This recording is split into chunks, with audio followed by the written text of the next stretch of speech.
Hello friends, good morning. Welcome to guidance Guru in partnership with Unacademy. আজকে হচ্ছে 3ই December এবং এই পর্বে আজকে আমাদের সমস্ত গুরুত্বপূর্ণ কারেন্ট অ্যাফেয়ার্সগুলো আলোচনা করব। আজকে মোস্ট ইম্পর্টেন্ট আমাদের 12টি প্রশ্ন থাকছে। প্রত্যেকটি প্রশ্নই তোমাদের সমস্ত পরীক্ষার জন্য ইম্পর্টেন্ট। তো তোমরা অবশ্যই লাস্ট পর্যন্ত মন দিয়ে প্রত্যেকটা প্রশ্ন দেখো, উত্তর দেখো এবং তোমরা নতুন হয়ে থাকলে চ্যানেলটি এখনই সাবস্ক্রাইব করো, পাশে দেওয়া বেল আইকন অন করো, তারপর অল নোটিফিকেশান অন করো। তাহলে কিন্তু আমাদের প্রত্যেকটি ক্লাসের নোটিফিকেশান তোমরা পেয়ে যাবে। প্রত্যেক দিন আমাদের 3টা করে ক্লাস হচ্ছে, তো সেগুলোর নোটিফিকেশান পেয়ে যাবে। এবং তোমরা এখনও আনএকাডেমিতে জয়েন না করে থাকলে অবশ্যই আনএকাডেমিতে জয়েন করো। আনএকাডেমি হচ্ছে ভারতের বৃহত্তম লার্নিং প্ল্যাটফর্ম এবং আনএকাডেমিতে সমস্ত ক্লাসগুলো তোমরা ফ্রিতে দেখতে পারবে। শুধুমাত্র ডেসক্রিপশনে লিঙ্ক দেওয়া আছে, সেই লিঙ্কে গিয়ে তোমরা আনএকাডেমি অ্যাপটা ইনস্টল করো এবং অ্যাপটা ইনস্টল করার পর একটা কোড চাইবে। সেই ইনভাইট কোড হচ্ছে আমাদের গাইডেন্স গুরু, এই কোড দিয়ে তোমরা ওপেন করো, তাহলেই কিন্তু ফ্রিতে দেখ।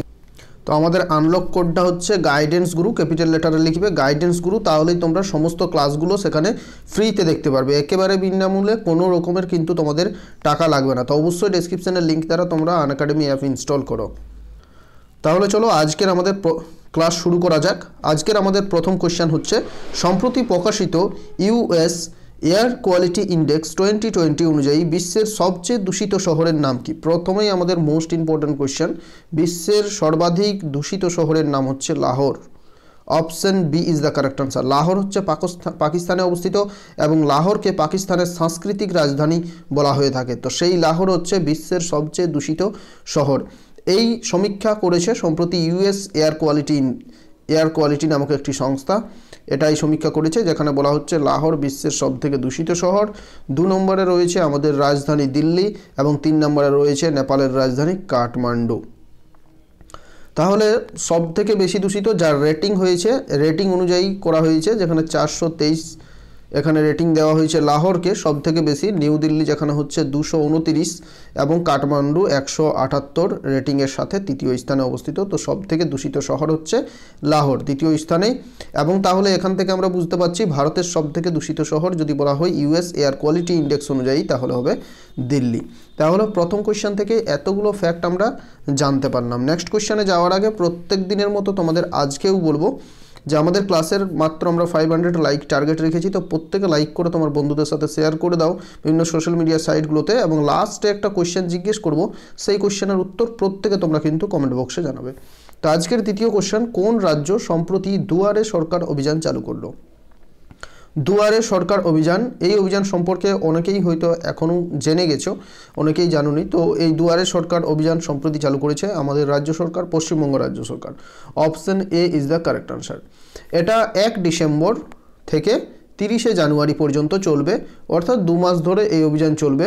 এই অভিযানের মাধ্যমে ডোর টু ডোর একটা সার্ভের মতো করা হচ্ছে, যেখানে পশ্চিমবঙ্গ সরকারের মোট 11টি প্রকল্প, 11টি প্রকল্প বলা ঠিক হবে না, 11টি প্রকল্প সম্পর্কে মানুষকে সচেতন করা হবে, মানুষকে সে বিষয়ে জানানো হবে এবং সেই প্রকল্পের যেহেতু সুলভ পায় মানুষ, সেজন্য তাদেরকে ব্যাপারটা বোঝানো হবে যে এই প্রকল্পগুলো থেকে মানুষ কি সুবিধে পাবে। তো 1 ডিসেম্বর থেকে 30 ডিসেম্বর চলবে, পশ্চিমবঙ্গ সরকার চালু করেছে দুয়ারে সরকার অভিযান। এবং এই অভিযানের একটা স্লোগান আছে, যেটা হচ্ছে যার যেখানে দরকার আসছে আপনার দুয়ারে সরকার, যার যেখানে দরকার আসছে আপনার দুয়ারে সরকার। তাহলে option A is the correct answer. পশ্চিমবঙ্গে এটা চালু করেছে। তাহলে পশ্চিমবঙ্গের কারেন্ট অ্যাফেয়ার্সগুলো আমরা যদি একবার দেখি, পশ্চিমবঙ্গে সম্প্রতি মাটির স্মৃতি যোজনা চালু হয়েছিল। মাটির স্মৃতি যোজনা, কর্মসাথী প্রকল্প, সন্ধান অ্যাপ লঞ্চ করা হয়েছিল, স্নেহের পরশ যোজনা চালু হয়েছিল এবং প্রচেষ্টা প্রকল্প। তো এতগুলো প্রকল্প এবং যোজনা পশ্চিমবঙ্গ থেকে তোমাদের ইম্পর্ট্যান্ট, এবং পথশ্রী প্রকল্প তারপর চালু হলো। এবং আরও মোস্ট ইম্পর্ট্যান্ট যেটা, সবজি উৎপাদনে পশ্চিমবঙ্গ প্রথম স্থান অধিকার করেছে। করোনা আক্রান্ত রোগীর টিবি টেস্ট বাধ্যতামূলক করেছিল। মুখ্য সচিব নিযুক্ত হয়েছেন আলাপন বন্দ্যোপাধ্যায়। রিসেন্টলি পশ্চিমবঙ্গের মুখ্য সচিব আলাপন বন্দ্যোপাধ্যায়, পশ্চিমবঙ্গের গভর্নর জগদীপ ধনকর এবং রাজধানী এবং মুখ্যমন্ত্রী তো প্রত্যেকেই আমরা জানি কলকাতা এবং মমতা বন্দ্যোপাধ্যায়। তো দ্বিতীয় কোশ্চেন থেকে এতগুলো ফ্যাক্ট জানতে পারলাম। তৃতীয় কোশ্চেনে যাব আমরা, সম্প্রতি কোন রাজ্যে পাওয়ার ডিস্ট্রিবিউশন সেক্টর উন্নয়নের জন্য ভারত সরকার এডিবি এর সাথে চুক্তি করলো? তো পাওয়ার ডিস্ট্রিবিউশন সেক্টর উন্নয়নের জন্য ভারত সরকার সম্প্রতি কোন রাজ্যে পাওয়ার ডিস্ট্রিবিউশনের জন্য, না মেঘালয়, মেঘালয়তে পাওয়ার ডিস্ট্রিবিউশন সেক্টর সেখানে উন্নয়নের জন্য, সেখানে ডেভেলপ করার জন্য মেঘালয় সরকার এবং ভারতীয় কেন্দ্র সরকার এডিবি এর সাথে চুক্তি করেছে। এডিবি এর পুরো নাম যদি তোমাদের বলি তখন হবে কি এশিয়ান ডেভেলপমেন্ট ব্যাংক। এবং বহুবার বলেছি, পরপর কয়েকবার বললাম এডিবি সম্পর্কে তোমাদের, তো এডিবির তোমাদের কিন্তু এটা হোমওয়ার্কে লিখতে হবে যে এডিবির হেডকোয়ার্টার কোথায় অবস্থিত এবং বর্তমানে ম্যানেজিং ডিরেক্টর বা ডিরেক্টর জেনারেল কে রয়েছেন, তো এটা তোমাদের কিন্তু লিখতে হবে। Option A is the correct answer. এবং মেঘালয়ের কথা হচ্ছে, তাহলে মেঘালয়ের বর্তমান মুখ্যমন্ত্রীর নাম হচ্ছে কনরাড সাংমা এবং মেঘালয়ের বর্তমান গভর্নর হচ্ছেন সত্যপাল মালিক। নেক্সট কোশ্চেনে যাব, তো অবশ্যই তোমরা প্রত্যেকে এটা কমেন্ট করো, এডিবি ডিটেলস কমেন্ট করো। নেক্সট হচ্ছে OECD অনুসারে 2020 অর্থবর্ষে ভারতের জিডিপি কত থাকবে? 2020-21 অর্থবর্ষে ভারতের জিডিপি কত থাকবে না -9.9%। এটা OECD হচ্ছে একটা রেটিং সংস্থা এবং এরা বলছে যে ভারতের জিডিপি থাকবে -9.9%। OECD এর পুরো নাম কি? Organization for economic cooperation and development. Next কোয়েশ্চেনে যাব, কোন রাজ্য 1 ডিসেম্বর 58তম প্রতিষ্ঠা দিবস পালন করলো? তো কারেক্ট আনসার কি হবে? সম্প্রতি নাগাল্যান্ড 1 ডিসেম্বর 58তম প্রতিষ্ঠা দিবস পালন করেছে। নাগাল্যান্ড রাজ্যটি প্রতিষ্ঠা হয়েছিল 1963 সালে, তো 2020 সালে তারা 58তম প্রতিষ্ঠা দিবস পালন করলো এবং নাগাল্যান্ড হচ্ছে ভারতের 16তম রাজ্য। গতকাল তোমাদের করিয়েছিলাম যে 1 December BSF border security force তারাও কিন্তু প্রতিষ্ঠা দিবস পালন করেছে। তাহলে option D is the correct answer, Nagaland. নাগাল্যান্ডের কথা হচ্ছে, তাহলে নাগাল্যান্ডের রাজধানীর নাম কি? নাগাল্যান্ডের মুখ্যমন্ত্রী হচ্ছেন নেইফিউ রিও এবং নাগাল্যান্ডের বর্তমান গভর্নর হচ্ছেন RN রবি এবং নাগাল্যান্ডের রাজধানীর নাম হলো কোহিমা। তো এতগুলো ফ্যাক্টস জানতে পারলাম আর এই কোশ্চেনের উত্তর হলো option D is the correct answer. Next কোশ্চেনে যাব, কোন রাজ্য জগন্নাথ থড়ু যোজনা চালু করলো? তো সম্প্রতি Andhra Pradesh, option C is the correct answer, Andhra Pradesh Jagannath থড়ু যোজনা চালু করেছে। Option C is the correct answer, Andhra Pradesh. এবং এই জগন্নাথ থড়ু যোজনাটা কি? এখানে কি করা হবে না ছোট ব্যবসায়ীদের বিনা সুদে কিন্তু কোনো রকমের সুদ ছাড়াই সরকার ঋণ দেবে, এটাই হচ্ছে অন্ধ্রপ্রদেশের জগন্নাথ থড়ু যোজনা। তাহলে option C is the correct answer. অন্ধ্রপ্রদেশের কারেন্ট অ্যাফেয়ার্সগুলো যদি আমরা একবার দেখি, তো অন্ধ্রপ্রদেশের বর্তমান মুখ্যমন্ত্রী হচ্ছেন জগনমোহন রেড্ডি, গভর্নর বিশ্বভূষণ হরিচন্দন। অন্ধ্রপ্রদেশের 3টি রাজধানী রয়েছে, লেজিসলেটিভ রাজধানী হচ্ছে অমরাবতী, এক্সিকিউটিভ হচ্ছে বিশাখাপত্তনম, জুডিশিয়াল রাজধানী হচ্ছে কুর্নুল। জগন্নাথ বিদ্যা যোজনা চালু করেছিল, এটা যেমন জগন্নাথ থড়ু যোজনা সেরকমই জগন্নাথ বিদ্যা যোজনা, দিবেনা যোজনা চালু করেছে, নিগাহ অ্যাপ, কোভিড ফার্মা অ্যাপ প্রভৃতি লঞ্চ করেছে, YRS চেথুয়া স্কিম চালু করেছে, চোল যুগের দুর্লভ শিলালেখও পাওয়া গিয়েছে অন্ধ্রপ্রদেশে, জলকলা যোজনা চালু করেছে, জগন্নাথ বিদ্যা কনুকা যোজনা চালু করেছে, কাডাপা জেলা জল সংরক্ষণের জন্য জাতীয় জল পুরস্কার পেয়েছে, জল সংরক্ষণে সারা ভারতে প্রথম স্থান অধিকার করেছে, তুঙ্গভদ্রা পুষ্করম মহোৎসব পালন হলো সম্প্রতি অন্ধ্রপ্রদেশে। তো এতগুলো জিনিস কিন্তু তোমাদের মনে রাখতে হবে, প্রত্যেকটি ইম্পর্টেন্ট। নেক্সট কোয়েশ্চেনে আমরা যাব, আজকের 7 নম্বর কোয়েশ্চেন, কোন রাজ্য পথ দুর্ঘটনায় আহতদের জন্য বিনামূল্যে অ্যাম্বুলেন্স পরিষেবা চালু করলো? তো সম্প্রতি পশ্চিমবঙ্গ সরকার পথ দুর্ঘটনায় আহতদের জন্য বিনামূল্যে অ্যাম্বুলেন্স পরিষেবা চালু করেছে। কি করা হবে না যেসব জায়গাগুলো অ্যাক্সিডেন্টাল প্রম্পট জোন, যেসব জায়গাগুলোতে দুর্ঘটনা বেশি হয়ে থাকে সেই সব জায়গা থেকে আগে থেকেই সেখানে অ্যাম্বুলেন্স মজুদ থাকবে এবং কোনো রকম দুর্ঘটনা ঘটলে সঙ্গে সঙ্গে সেই অ্যাম্বুলেন্স কিন্তু অ্যাম্বুলেন্সে করে হাসপাতালে পৌঁছানো হবে। তো সেই অ্যাম্বুলেন্সে কিন্তু কোনো রকমের টাকা দিতে হবে না। তো এটা পশ্চিমবঙ্গ সরকার চালু করেছে। পশ্চিমবঙ্গ সম্পর্কে এক্ষুনি তোমাদের বললাম, তো আর বলছি না আমি। নেক্সট কোয়েশ্চেনে যাব আমরা। সম্প্রতি ভারত কোন দেশের সঙ্গে পরমাণু চুক্তির মেয়াদ 10 বছর বৃদ্ধি করার কথা ঘোষণা করলো? তো সম্প্রতি ভারত আমেরিকার সাথে পরমাণু চুক্তির মেয়াদ 10 বছর বৃদ্ধি করছে। পরমাণু চুক্তি হয়েছিল আমেরিকার সাথে ভারতের যখন মনমোহন সিংয়ের সরকার ছিল, প্রধানমন্ত্রী মনমোহন সিং এই চুক্তি করেছিলেন এবং সেই চুক্তির মেয়াদ শেষ হয়েছিল সম্প্রতি এবং সেই চুক্তি বর্তমানে কিন্তু আরও 10 বছর বাড়ানোর কথা ঘোষণা করা হয়েছে। তো আমেরিকার সাথে এই চুক্তি ভারতের, তাহলে আমেরিকার কথা হচ্ছে। তো তোমাদের বলে রাখি যে আমেরিকা সম্প্রতি হু এর সদস্যতা পদ কিন্তু ত্যাগ করেছে। হু বা ওয়ার্ল্ড হেলথ অর্গানাইজেশন থেকে আমেরিকা বেরিয়ে এসছে, ওপেন স্কাই ট্রিটি থেকেও কিন্তু বেরিয়ে এসছে, পাকিস্তানের সমস্ত রকমের বিমানের উপর প্রতিবন্ধকতা জারি করেছে, এবং আমেরিকার সম্প্রতি প্রেসিডেন্ট নির্বাচিত হয়েছেন জো বাইডেন এবং ভাইস প্রেসিডেন্ট নির্বাচিত হয়েছেন ভারতীয় বংশোদ্ভূত মহিলা কমলা হ্যারিস। নেক্সট কোয়েশ্চেনে যাব।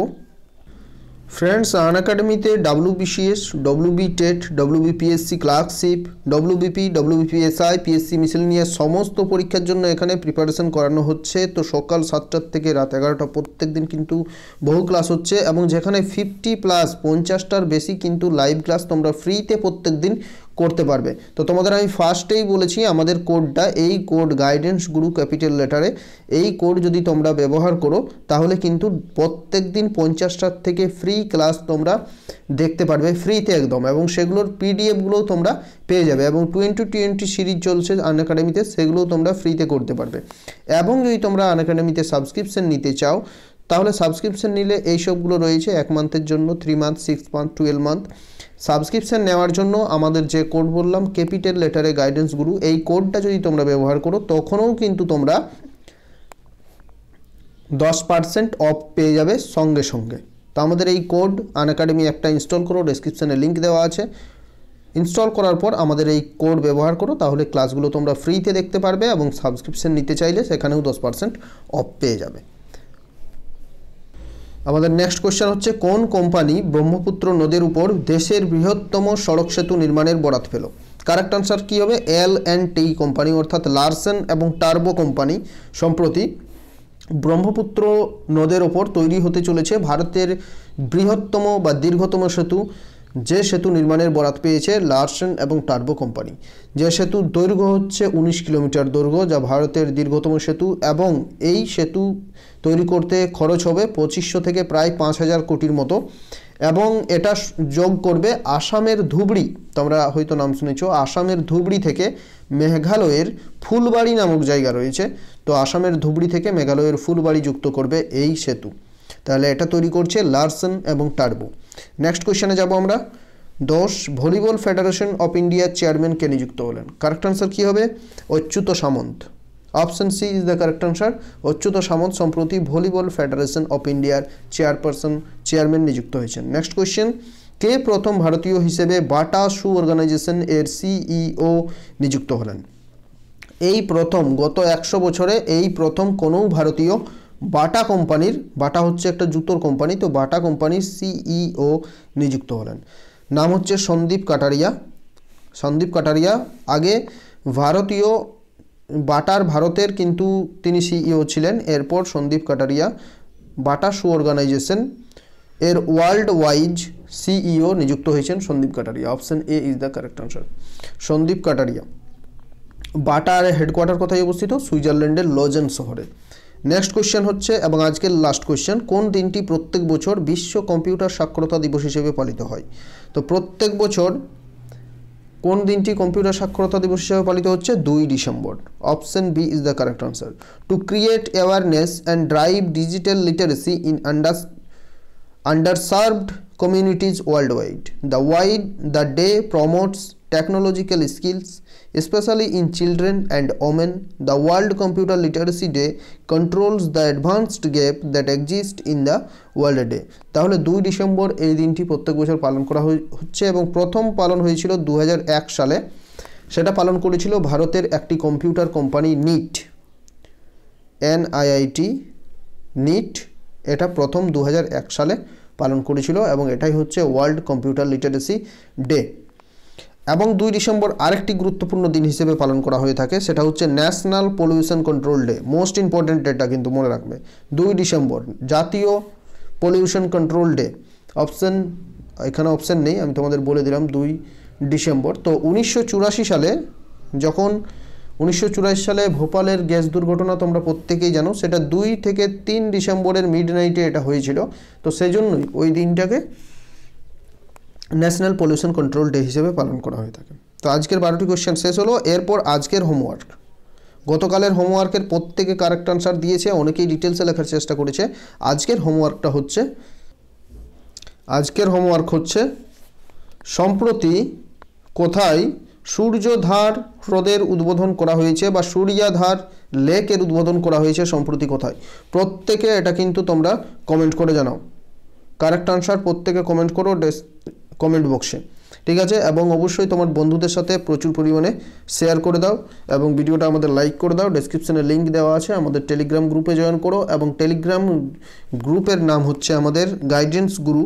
তো যে কোনো টেলিগ্রাম অ্যাপে যাও, অ্যাপে যাওয়ার পর তোমরা গাইডেন্স গুরু লিখে সার্চ করলেও কিন্তু টেলিগ্রামে জয়েন করতে পারবে। তো প্রত্যেকে জয়েন করো, কারণ টেলিগ্রামে জয়েন করলে তোমরা সেখানে পিডিএফগুলো পেয়ে যাচ্ছ এবং সময় মতো ক্লাসগুলো করতে পারবে। আমি লিঙ্কগুলো প্রোভাইড করে দেবো এবং 9 PM আমরা আনএকাডেমিতে প্রত্যেক দিন একটা কুইজ করাচ্ছি, সেই কুইজটাও করতে পারবে এবং টেলিগ্রাম গ্রুপে কিন্তু সারাদিন 2-3টে করে কুইজ হচ্ছে, সেই কুইজগুলো করতে পারবে।